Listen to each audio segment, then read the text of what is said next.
1901 முதல் கொடைக்கானல் இயங்கி வரக்கூடிய சர்வதேச பள்ளி ஃபீல்டு டே அப்படின்னு சொல்லக்கூடிய ஸ்போர்ட்ஸ் டே நடைபெற்று கொண்டிருக்கு. இதுக்கு பின்னாடி மிகப்பெரிய வரலாறு ஒன்று இருக்குது. கொடைக்கானல் சர்வதேச பள்ளி கோடை இன்டர்நேஷ்னல் ஸ்கூல் ஆரம்பிக்கப்படுறது 1901ஆம் ஆண்டு. இது முழுக்க முழுக்க அமெரிக்கர்களுக்காக உருவாக்கப்பட்ட ஒரு பள்ளி. இந்த பள்ளி நடைமுறை அமெரிக்கன் சிலபஸுக்கு உட்பட்டது. பல வித்தியாசமான அணுகுமுறையோடு இருக்கக்கூடிய இந்த பள்ளி யூனிஃபார்ம்ஸ் கிடையாது அப்படின்றது ஒரு விஷயம்.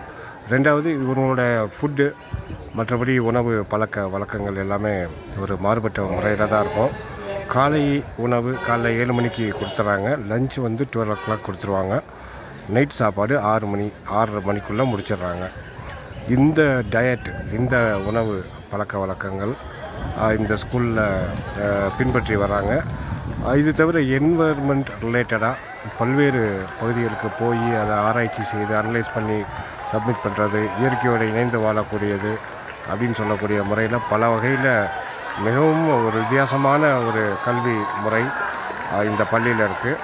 அதில் ஒன்று தான் இந்த ஸ்போர்ட்ஸ் டே தடகள போட்டிகள் நடைபெற்றிருக்கு. இப்போது இந்த பள்ளி ஏரிக்கு அருகாமையில் இருக்கக்கூடிய இந்த விளையாட்டு மைதானம் பெண்டி ஃபீல்டு அப்படின்னு சொல்லக்கூடியது.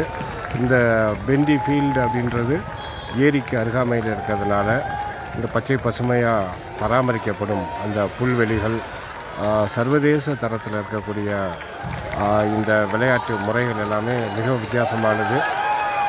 இதில் ஒரு விஷயம் என்னென்னா, இந்தியாவை சேர்ந்த தமிழ்நாட்டை சேர்ந்த மாணவர்கள் அப்படின்னா விரல் விட்டு எண்ணக்கூடிய அளவில் தான் இருப்பாங்க. இதோடைய ஃபீஸ் இந்த ஸ்கூலில் படிக்கிறதுக்கு பல கட்டுப்பாடுகள் உண்டு.